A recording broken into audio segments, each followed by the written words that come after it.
All right. Hey, how's it going? David here. And yeah, thank you so much for interest in this pre-landing page audit. So here's about what's going to happen. In the next roughly 10 minutes, we'll go together through your landing page and I'll try to give you just a bunch of tips and tricks, how to improve your conversions, how to your website look and work better. And just overall, I'll give you some quick tips and actionable steps, how to structure your website so it brings you the most customers as possible, because at the end, that's all what we want, right? Okay, so never miss a lead again. Monoforms.com.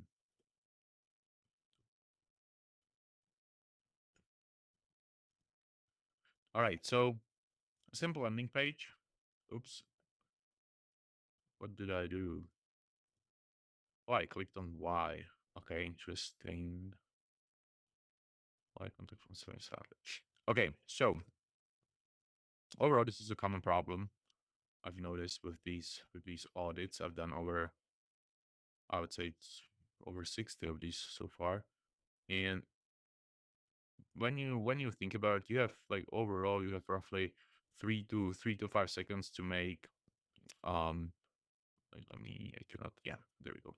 You have roughly 3 to 5 seconds, but I really like to tell people that they have 3 seconds rather than five to make the first impressions, to really quote unquote convince people to stay on your website. Okay. And for that, there is a bunch of tips and tricks you can pretty much implement within a day on your landing page, because I believe just by looking at it, it seems to me it's wipe coded. So you can really improve that within 24 hours, I believe. Never miss a lead again. It's really hard to understand what it does. Okay, so what does the product do? What problems it solve? Who is it for? And what should be the next step I would need to take as a user, as your ICP, if I want my problems to get solved. All right. Never miss a lead again doesn't answer me those questions.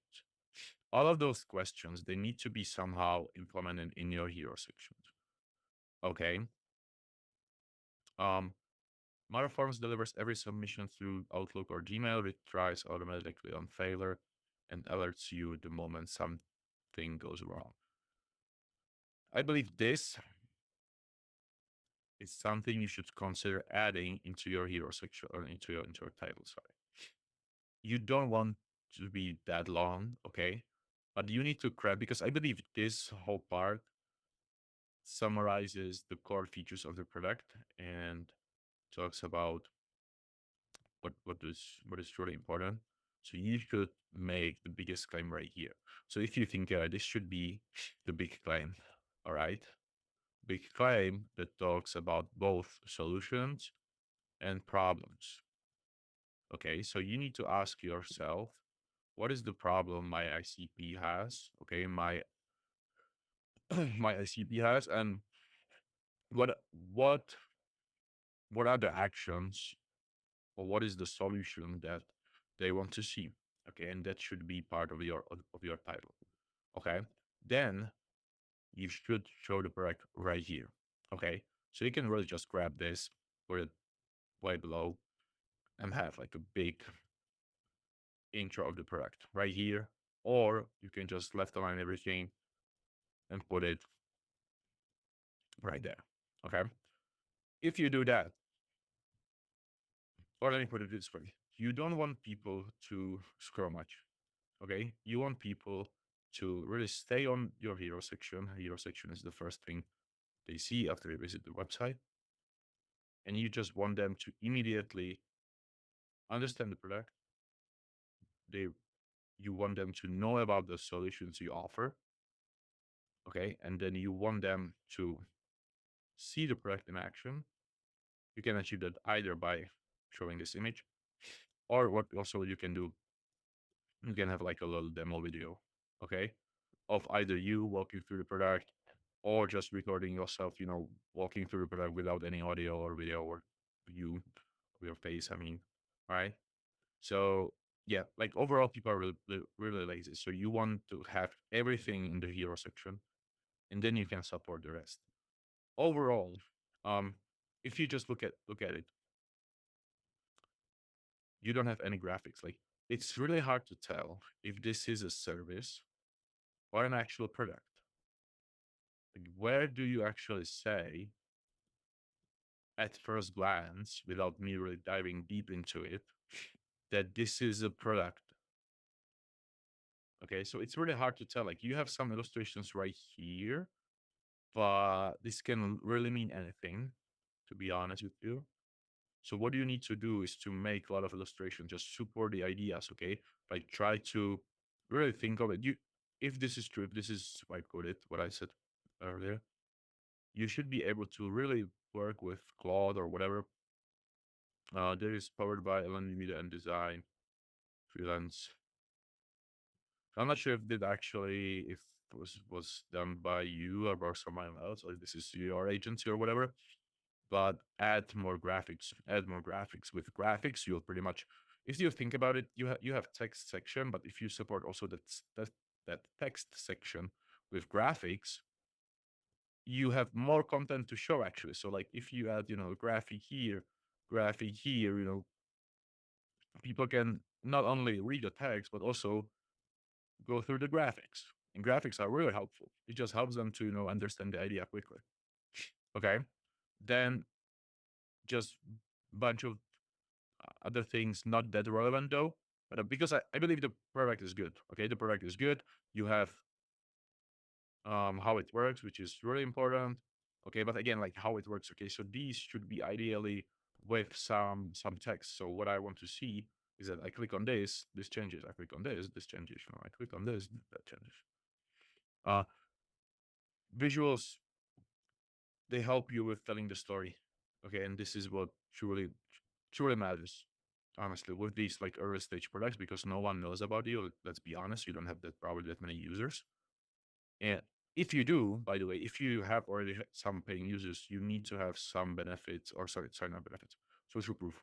Okay, ask for 5-star ratings, testimonials, put them there. If you don't have testimonials, include your personal story why you decided to build this product. Okay, make it different. Try to make it different slightly. Every single live coded project is pretty much the same. Just look at other projects that are not vibe coded. Look at some, most famous SaaS or fintech tools or whatever, and just go through it and ask yourself question: is there something I can quote unquote copy, take inspiration from, let's say, into my website? Okay, so you already have numbers. These are good. Oh, so it's for WordPress. You see, like you only mentioned it right here, and I just noticed it after several minutes of recording of the video that it's a WordPress. So I suppose it's a WordPress plugin. Then it needs to be there like immediately at first glance. You need to see it. It needs to be in a title or right here. Okay. And if it's not a WordPress plugin, if I'm wrong, then like there you go. You have a landing page that sort of have problems with explaining what it really does. Okay. If it's true that it's WordPress plugin or any other plugin you can install anywhere, include the logo. Include the logo of the software or business that it connects to or connects with. Okay, so yeah, this is it. Like overall, you can pause this right here. This is usually what I recommend. I believe this is the best section, the structure of the hero section you can have. You can have obviously different layouts and you can add a little thing here and there, but this is truly it. Okay, you want to have one big claim, one big promise that is ideally in one line. If it's two, it's fine. Then you have a extra supportive text, call to action, with the verb and outcome for you, claim my month, 2 months for free. Why not? Um, Listing benefits. Okay, the other thing, try to think of benefits over features. These are features, I believe. Silent failures, spam filters. Oh, this is the problem. Okay, sorry, my bad. Let's see, features. Okay, you need to ask yourself who is your RCP. Okay, who is the ideal persona you are selling this to? If the answer is not tech people, because only developers will understand this, like only the top tier, because I even don't understand this. I wouldn't call myself a developer, okay, but I know I work with Webflow, and my website's in Webflow, but I don't know much about like these nitty gritty details of coding. Try to think of it from the benefits perspective. Okay, what is the benefit I get from automatic retries? What is the benefit I get from submission dashboard? What is the benefit from ideas from this, from that? And try to always prioritize benefits over features. Okay, so yeah, this is it. I'll send you this video right after I upload it to YouTube, and yeah, let me know what you think. Thank you. See ya. Bye bye.